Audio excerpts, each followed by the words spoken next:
Tenim el nou vídeo de Real Madrid Televisió. Què em dius ara? N'han fet un altre ja? Han contractat de guionista l'Albert Bermúdez. Oh, ostres! Sí, m'han demanat fer un... Ja veuràs, m'han demanat fer un vídeo per ja... T'han pagat bé o no? Demà al Verola Rojas. T'han pagat bé?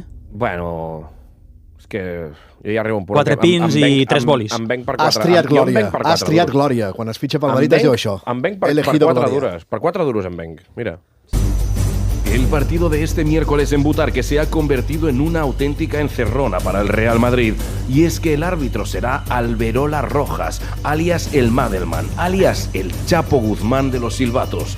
Un árbitro que vuelve a dejar descontento al Real Madrid porque principalmente participó en el programa de televisión Next, en el que expulsó a una concursante por el simple hecho de no ser físicamente normativa. Me encanta el deporte. ¿Sí? Sí, algunas veces me voy a correr por las mañanas. ¿Sí?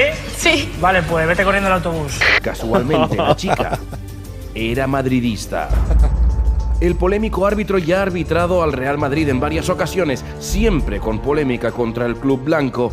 En este partido contra el Villarreal no vio una clara agresión del atacante amarillo. Fíjense cómo agrede con el pómulo al codo del defensor del Real Madrid. Una falta en la que un árbitro decente hubiera acabado incluso deportando al jugador. Pero además el colegiado Alberola Rojas tiene un vasto historial beneficiando al FC Barcelona. Fíjense en esta imagen, en el saludo de capitanes, como el árbitro mira al azulgrana Ronald Araujo y en un claro gesto digno de ladrón, termina por saludarle.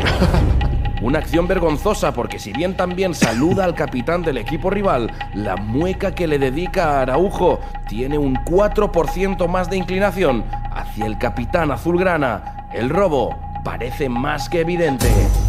Y por cierto, el Real Madrid ya teme que el colegiado Alberola Rojas obligue a Ancelotti a poner a Tchouaméni y Lucas Vázquez. El madridismo está aterrado.